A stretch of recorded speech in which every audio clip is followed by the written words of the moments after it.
Hey everybody, what is going on? Hexlex here. I got another Master Duel video for you, and it's Monday, which means it is yet again time for our weekly viewer special. If you're new to the channel or series, first of all, welcome. Glad to have you here. Second of all, you should know that what we do here every Monday is we showcase replays from you all, the viewers. Love this series as a good chance to not only see some decks that I don't always have time to get to myself, but also just celebrating our cool games and wins. And we tend to get a lot of really good submissions, especially when a new pack drops. And this week is definitely going to be no exception. So if you want to get in on the viewer special and have your replay featured, definitely check out the links in the description below. One of those is going to be an invite link to our Discord server, the Hexlexplex. Once you are in there, under the Master Duel section, there is a channel called Viewer Special Submissions, and there you can leave your 9-digit player ID, and that way I can see your publicly saved replays. If there's one particular replay you really want me to watch, make sure to leave your opponent's name, the date and time, or a screenshot, something where I know that's the one you want me to see. But that's pretty much how it works, so let's now get right on into your games. Okay, this first replay comes to us from Yummy Kaze, aka Yami Kaze, over on the Discord server. And it's quite an interesting deck that we're going to be taking a look at here. I believe we're looking at this replay, if I remember right. Let me actually double check that. Yes, okay, so for our deck, we are on Radiant Typhoon plus Yummy in the same deck. Very cool combination. I was glancing at some of the other replays and I saw a 60 card variant here as well. That also includes a Mitsurugi package. Also very, very cool. But we're specifically going to be looking at this replay as mentioned. And yeah, I'm very eager to watch this play out and see how these two engines work together. Yummy Kaze also said that when Tri-Brigade Springen's kit comes out, we'll be able to bridge from Yummy into Radiant Typhoon. So that's really cool. Alright, and then looks like our opponent is going to be on Cool Tune. Definitely going to be a little bit of a recurring theme here. We're going to see a lot of Cool Tune matchups. This person is on Naturia Rose Whip, which is something that you definitely see from time to time as a tuner that they sometimes summon off of queue that can act as a sort of floodgate against certain decks. Okay, let's go ahead and dive right on into this duel. Yeah, as mentioned, I'm very eager to see exactly how these two engines kind of play with one another. Alright, so we got the Cookie Yummy as well as Eldum and Chant. A couple of pretty good hand traps as well. We're going to lead with Yummy plays. Cookie Yummy is going to get linked off into the Yummy Snatchy. To be fair, Eldum can be special summoned at any time, right? As long as, yeah, the opponent controls no spell or trap cards. Yummy Snatchy getting hit with that Effect Veiler.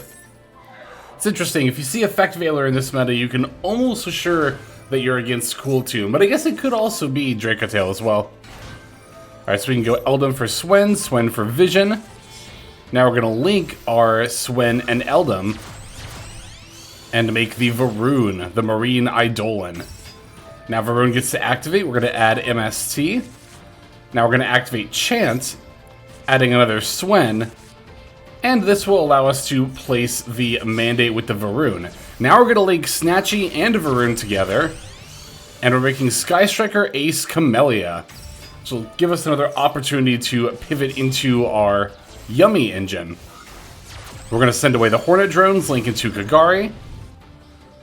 Kagari gets to activate here. We're going to pick up those Hornet Drones from the graveyard, and we control nothing in our main monster zone, so we can activate that. And now we're going to Synchro Summon using Kagari and our token in order to make the Cupsy Yummy way. As mentioned, pivoting right back into our Yummy engine. We're going to add the Cupsy Yummy and the Lollipo Yummy, discarding that extra Swen. Cupsy Yummy adding Marshmallow, which we can then special summon because we only control light beasts.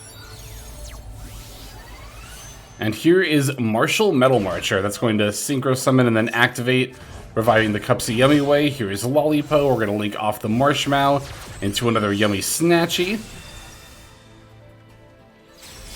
And then we're going to Synchro Summon for 2 yet again. I imagine this one will be the Lollipo. Yep, Yummy way. Lollipop Yummy gets to activate. We're reviving Cookie Yummy and Marshmallow Yummy. Gonna sync for 4, probably Herald of the Arclight. And indeed it is. And we're also gonna link here. Is this going to be Sprite Elf? It is in fact Sprite Elf. We can use the Sprite Elf effect in order to revive our Cupsy Yummy Way. And this will probably be the IP Masquerena, leaving us able to revive Lollipop with the Sprite Elf on our opponent's turn for additional disruption. We're not quite done yet though. We got the Vision in order to add another copy of MST, setting 2 and then passing. So here, we've got a pretty typical, like, pure Yummy end board situation, but the addition of the Radiant Typhoon engine has granted us multiple negates with the Mandate and the 2 MSTs here. We're also going to shuffle back and draw a card here, trying to find another hand trap. Vision for the follow-up turn isn't bad either. Opponent's going to go Cool Tune Synchro. We're going to fire off the Ash Blossom against that. And they're going to chain another copy. Now here we ended up using the Elf in order to revive the Cupsy Yummy Way, but if I remember right, in the message that Yummy Kaze left, they said that was a misclick and they meant to negate the second Cool Tune Synchro with the Mandate.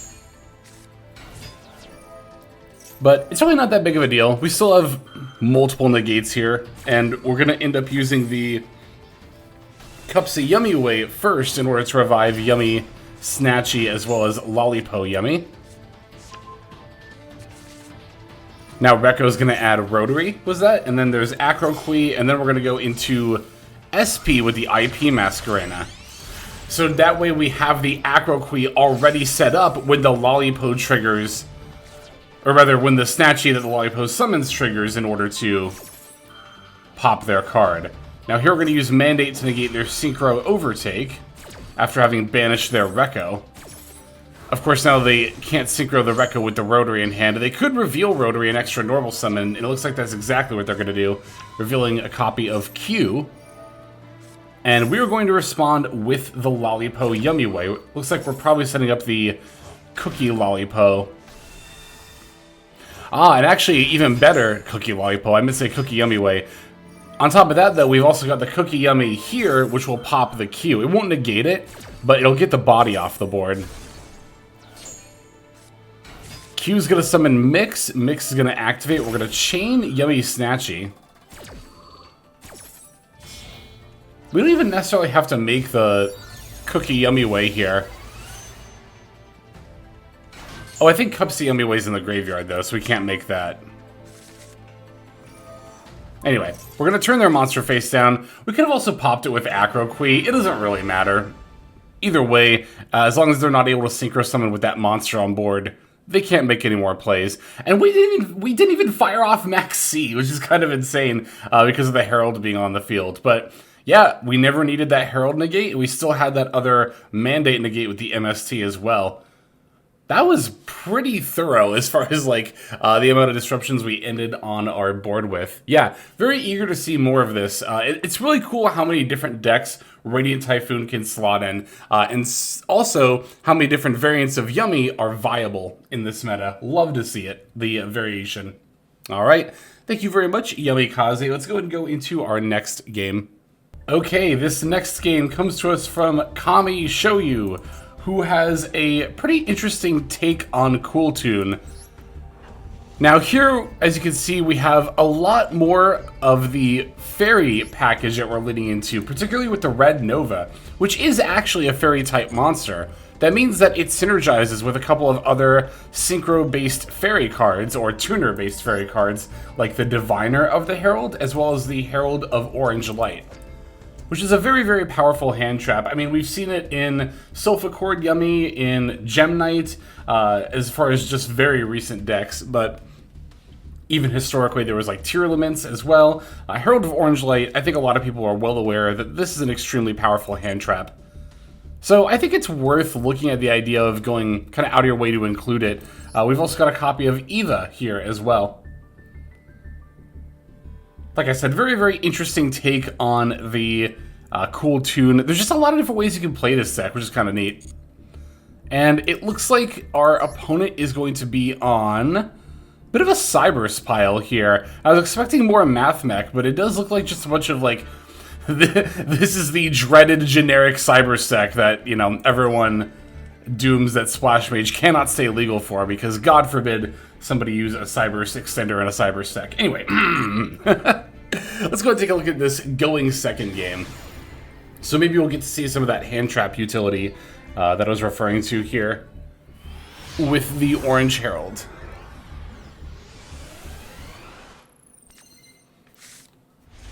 Okay, no Orange Herald, but we do have an Effect Veiler, as well as Red Nova with the Rotary and a couple of other starters here. They're going to go with Lady Debug. We're going to fire off the Effect Veiler against that, which I think is a pretty good call. Make them have the Extender in hand, as opposed to getting to search cards. They are going to link off the Lady Debug for the Link Decoder. Uh-oh, is this Parallel Exceed? No, it's Backup Adagnister. Actually, just even worse. Well, that's interesting. They're going to add Microcoder and then discard the counter trap. Now here is the Splash Mage. Splash Mage F going to revive Lady Debug. Now Splash Mage plus the Microcoder in hand are going to end up summoning, looks like Transcode Talker. And while the counter trap is gone, I imagine they do have another target for the Microcoder. Yeah, they have the Signet Codec, which of course is going to get activated right away. Now they can use Transcode Talker to revive Splash Mage. Splash Mage plus Lady Debug are going to end up making, Protect Code Talker. Which let them add a Dark Cyberus monster. It's Firewall Defensor. They already had the Wizard at Ignister in hand. I kind of had a feeling when they added Microcoder, they already had the Wizard in hand. Now they're going to Synchro into the Firewall Saber Dragon, which will let them summon, or put back rather, the Link Decoder. That's right, because they didn't go into a Link 3, did they? They made a Splash Mage. Alright, Code Talker inverted, and then Codec gets to add a Light Monster, as well as an Eye spell with the Firewall Saber Dragon here. It's Eye Connect, followed by Backup Security getting added. And then Code Talker Inverted gets to summon the Firewall Defensor that was added earlier. Now they're going to link it to Link Decoder yet again. I imagine actually use it for its intended effect this time. And Firewall Phantom. Wow, was not expecting that off the Defensor. It's usually Firewall Guardian, but here they went for the Phantom. They're also going for Heat Soul. It's going to let them add a fire off of the Codec, as well as Link Decoder getting to revive. And they're going to draw now, which I feel like they should probably search and then draw. You wouldn't want to draw your fire target off of Heat Soul here. But no, they did not draw the Code of Soul. They're going to add it anyway. And then special from hand. Now Heat Soul plus Decoder, they're going to make a Link 4. It's going to be Firewall Dragon. And here's the Eye Connect. Going to reveal 4 Mud Skipper. Oh, I love that card. And they're going to add Backup Adagnister. Now, Protect Code Talker can banish the Heat Soul in order to revive. And is this going to be a Link 6, it looks like? Yeah, it's the Firewall Singularity. Firewall Dragon Singularity. Now, Phantom is going to add Signet Optimization. And then what do they discard? The Backup Ignister. Okay, during your main phase, you can immediately normal summon... So they normal summoned the extra Lady Debug in hand, and now they're making Firewall Dragon Dark Fluid. And looks like that's going to be it for their combo line. Wow, they didn't really end up using the Transcode Talker, did they? I feel like they could have done that in such a way where Firewall Dragon was here, Singularity was here, and Dark Fluid was here. I mean, that's the idea, is I think this combo line is supposed to end on, like, also Terahertz over here, just like the 4 Firewall brothers, basically, in all these zones, but maybe they weren't able to do that, but I feel like they should have been able to. Anyway. Okay, so that's interesting. We go for the Rotary effect, and they're going to negate with the Dark Fluid. Now we can activate Synchro Overtake and special summon Rekko from deck. Rekko's going to add Mix, and now we're going to Synchro Red Nova plus Rekko into Trackmaker. This let us trigger the Trackmaker and the Rekko and the Red Nova effect here. We can pop their continuous spell, which this gave some kind of like battle-based buff, didn't it? Yeah, when Code Talker monsters battle, your opponent can't activate stuff. So best to get that off the board just in case. Alright, JJ Cool Tune's gonna let us extra normal summon Mix for Q. Now we can normal summon Q. Q is gonna activate for Diviner. Diviner is going to send Norden, or Entis rather. But they're gonna block the destruction with Defensor. Just another use of the Diviner, by the way. Now we're gonna make Zaylin the Shackled Dragon. Trackmaker and Q both get to activate here.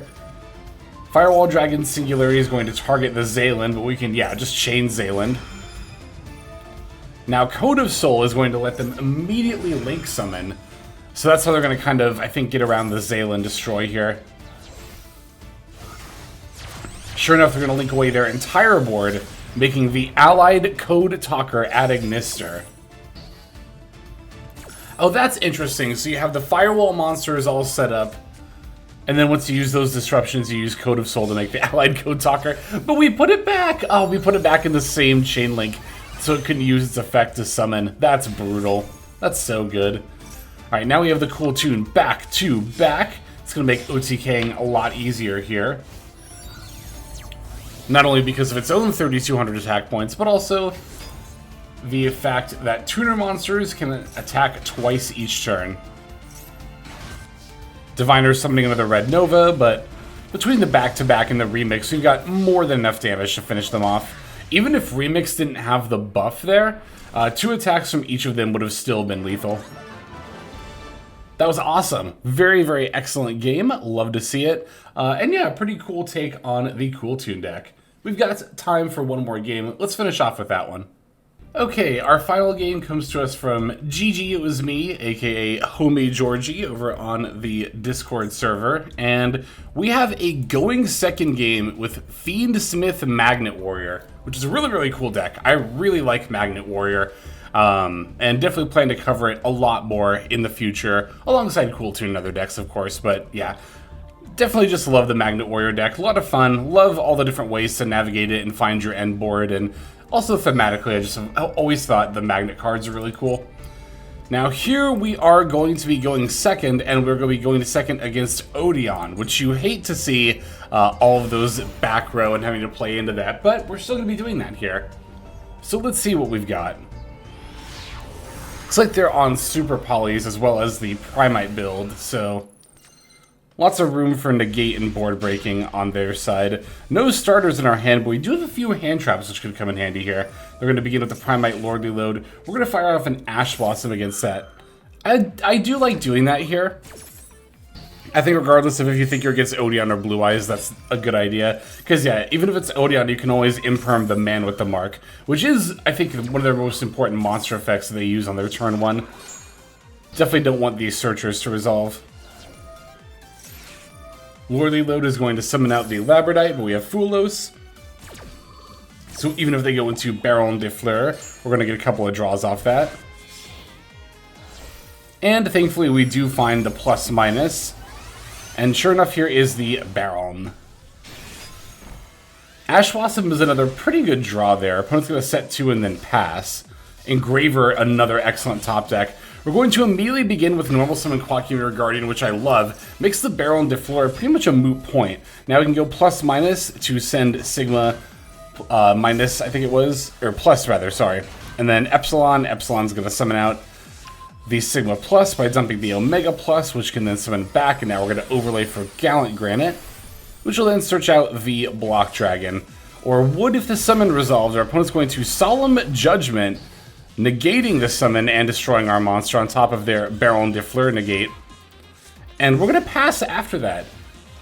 Now, we're on the minor Fiendsmith package, so we can't just discard Engraver. That was my mistake when I said it was a good top deck. We actually kind of don't want to see Engraver with our particular build.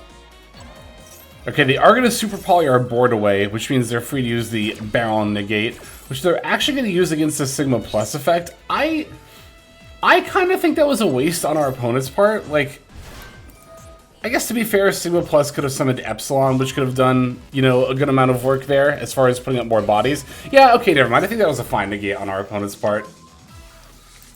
Okay, they're going to set up the Ether Barrel and the Drill Beam, Synchro Summoning the Baron de Fleur again, which means the negate is available again. Okay, so they actually did, they planned that out pretty well. That way they can keep the negate, even though they already used it. Alright, here we have Magnet Bonding. We're going to fire that off in order to fusion summon the Talusion with the Sigma Plus in our graveyard. That's going to summon the Flux Oschenfeld. Now Flux Oschenfeld gets to activate, but it's going to chain Baron de Fleur, and that'll draw the negate from them.